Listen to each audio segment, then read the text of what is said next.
Dans ton quotidien, qu'est-ce qui est difficile pour toi en termes de somatisation ou de comportement de compensation? Alors moi, je m'appelle Aiden, du coup j'ai 27 ans. Je suis polytox, déclaré. J'ai un trouble de la personnalité limite aussi, entre autres. Borderline, du coup, dit borderline. Et comment dire? Du coup, j'ai commencé l'usage des drogues à partir de 13 ans, du coup assez tôt quand même. Pour pouvoir pallier à certains soucis, notamment à 13 ans, c'était plus tôt pour pallier à l'isolement, du coup, pour pouvoir trouver une communauté qui m'accueillerait, tout ça.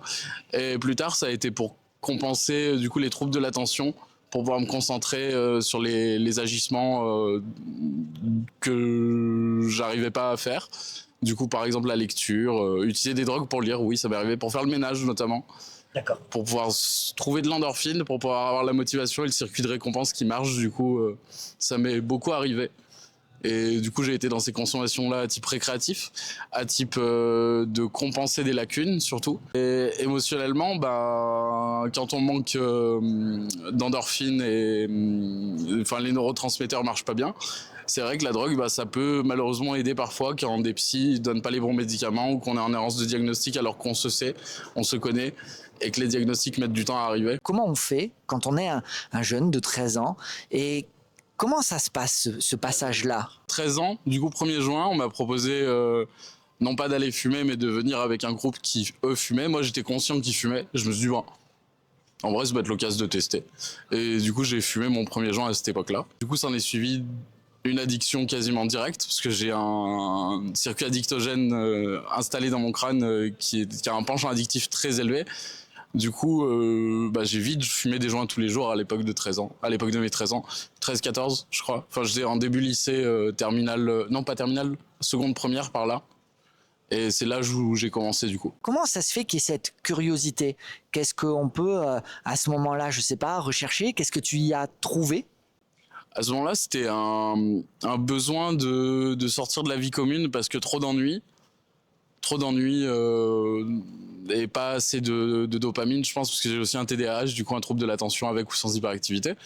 Et du coup un besoin de sortir de l'ennui et de sortir de ma coquille en allant dans la coquille des autres qui partageaient du coup le même cannabis. Qu'est-ce qui se passe dans ta tête? Qu'est-ce qu'il peut y avoir comme pensée ou comme idée, justement, quand on est jeune et qu'on s'aperçoit qu'on s'ennuie? Le vide, le vide, beaucoup le vide. Ce vide, est-ce que aujourd'hui, par exemple, c'est quelque chose que tu vis encore?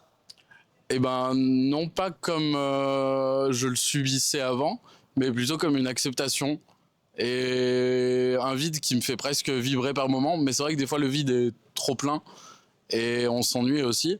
Mais par contre, j'ai des mécanismes pour pouvoir combler le vide ou alors l'accepter totalement et attendre que ça passe. Et ça marche bien. Maintenant, ça marche bien. À cette époque-là, ce vide, ça ressemblait à quoi? Ça ressemblait à des pensées qui allaient dans tous les sens, mais qui n'étaient pas utiles. Et en fait, c'était pour m'empêcher de penser que je fumais, du coup, à l'époque. Enfin, c'était un vide rempli de choses. Mais du coup, rempli de choses futiles, en tout cas à l'époque, qui me plaisaient pas. Et du coup, pour combler ce vide et mes lacunes au niveau social, je mettais ça, enfin, je remplissais ça de fumée. De quelle façon tu aurais pu aimer être accompagné, guidé, pour justement que pour toi ce soit différent? Je faisais de la musique, du coup, avant mes 13 ans. Je lisais beaucoup de livres aussi. Je jouais un peu aux jeux vidéo. Et du coup, ça remplissait bien mon vide. Mais il y avait quand même une certaine lassitude par moment. Et du coup, le fait d'adopter un nouveau schéma de pensée en étant défoncé, bah, ça permettait d'aborder les choses d'une manière différente et du coup de ne pas s'ennuyer face à ça. Mais du coup, ça a aussi agrémenté mon trouble de l'attention. Et du coup, j'ai eu des problèmes à relire. J'ai toujours des problèmes à lire d'ailleurs. Enfin, j'ai besoin de médicaments type Ritaline du coup maintenant. Et sinon, ouais, je peux pas me concentrer plus de 5 minutes. Est-ce que tout petit, c'était déjà le cas, cette histoire de concentration? À une échelle différente, parce que du coup, je lisais beaucoup de romans de fantasy. Et du coup, en fait, tout ce qui avait des centres d'intérêt particuliers et qui me plaisait, bah ça me posait pas problème de y aller et de fonctionner sur ça.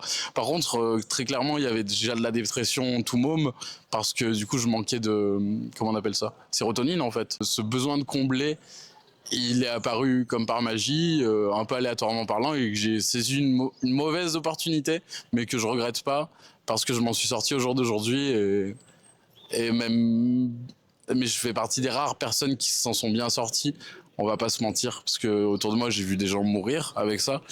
Donc, ouais.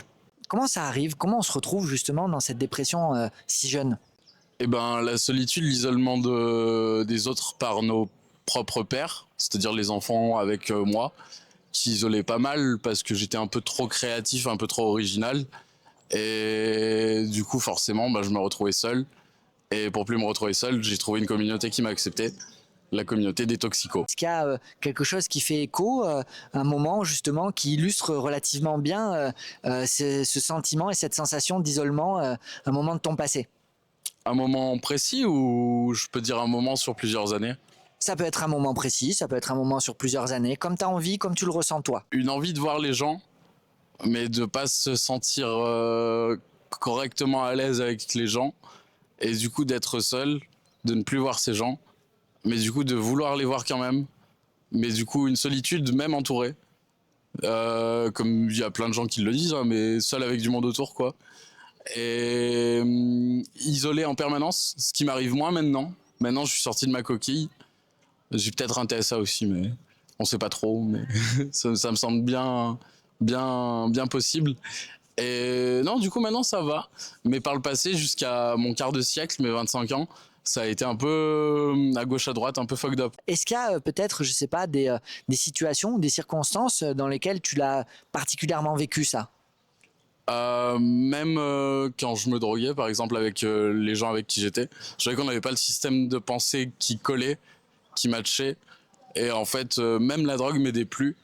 Et du coup, après, j'ai même commencé à me droguer seul pour rentrer en introspection, pour pouvoir méditer plus facilement, parce que j'avais trop de stress et d'anxiété. Et du coup, je palliais à ces problèmes de stress et d'anxiété et de solitude et de dépression par la drogue qui me récompensait en fait. Sauf que c'est pas viable. En tout cas, c'est viable un temps. Et si on n'y met pas fin rapidement, après, c'est des dégâts inconsidérables. Quand tu regardes tout ça et là où t'en es, qu'est-ce que t'en retires? J'en retire de la satisfaction de m'en être quasiment totalement sorti. Et de la tristesse par rapport aux gens que j'ai pu perdre à cause de comportements similaires. Moi je dis il faut garder espoir et c'est l'espoir qui meurt en dernier, ça c'est clair et net. Et même quand il n'y a plus d'espoir, il faut se dire que l'espoir peut renaître. Et ça a été mon cas. Et sans partir dans des délires métaphysiques, vraiment croire en sa bonne étoile, ça sauve des vies. Hein.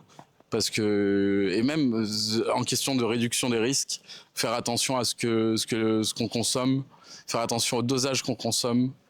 Et surtout si on a arrêté pendant un moment, ça c'est le petit message que je fais passer, ne pas prendre la confiance et se dire oulala, là là, mais je peux faire une grosse trace. Non, non, non, non, non.